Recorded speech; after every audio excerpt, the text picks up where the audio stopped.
This is Brian, screenfiles.com in review. And what I'm looking at today is 2022's Carnifex, directed by Shawn Levy. And this is a really good movie because it takes the Jaws model of filmmaking. If you recall, Steven Spielberg movie revolving around a shark. And the thing is, the movie was plagued with not only production problems, but a shark that didn't look very good. So what Spielberg did was he minimized the appearance of the shark, which is to say you'd have a fin, you'd have the perspective of a person swimming in the water being pulled under, but you never saw the shark very often. This was a way to capitalize on problems that the movie was having, and it became iconic. And Shawn Levy does a similar thing with Carnifex.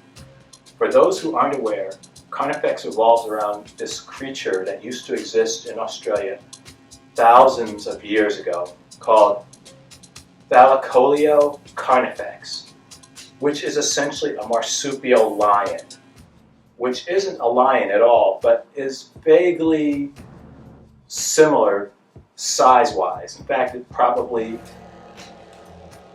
is as big as a female lion.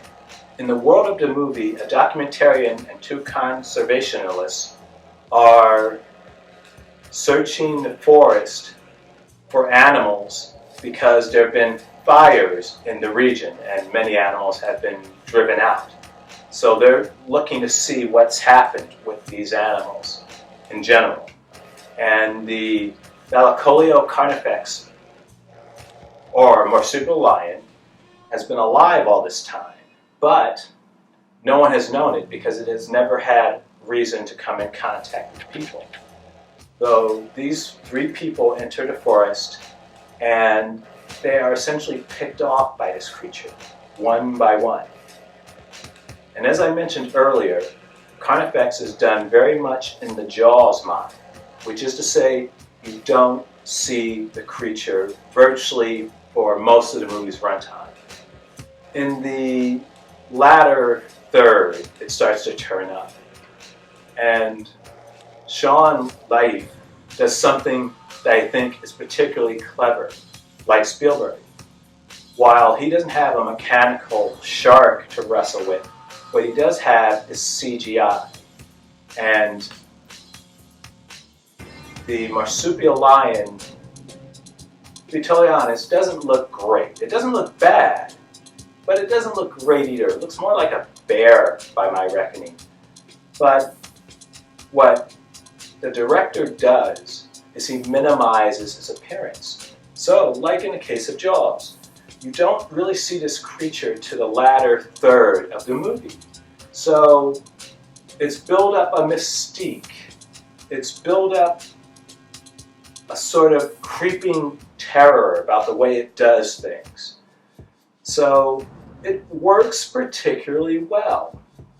It's not an overly gory or violent movie, though it's very suspenseful. It shows what a director can do when they don't have a lot of money, though they do have very good cinematography. It's a gorgeous movie, very good actors, and someone at the helm who understands that sometimes less is more. This movie reminds me somewhat of Archons, a movie I'll also review soon, in that the director seems to understand that this CGI creature that he's created is not the greatest looking thing on earth. It doesn't look bad, it's better than I could do, but it's not great. So he minimized its appearance. And in terms of the Archon reference, what doesn't work well with that movie is that the creatures are practical, but for most shots, they don't look very good. And the movie, through most of its runtime, goes on without showing them. And when it does show them, it's a bit underwhelming. Carnifex doesn't have that problem. It's, as I said, gorgeously shot, really well acted, and understands that less is more. So what do you think? This is Brian with ScreenFiles.com and Review. Do you agree, disagree? Let me know down below. And as usual, consider a like or follow. Peace.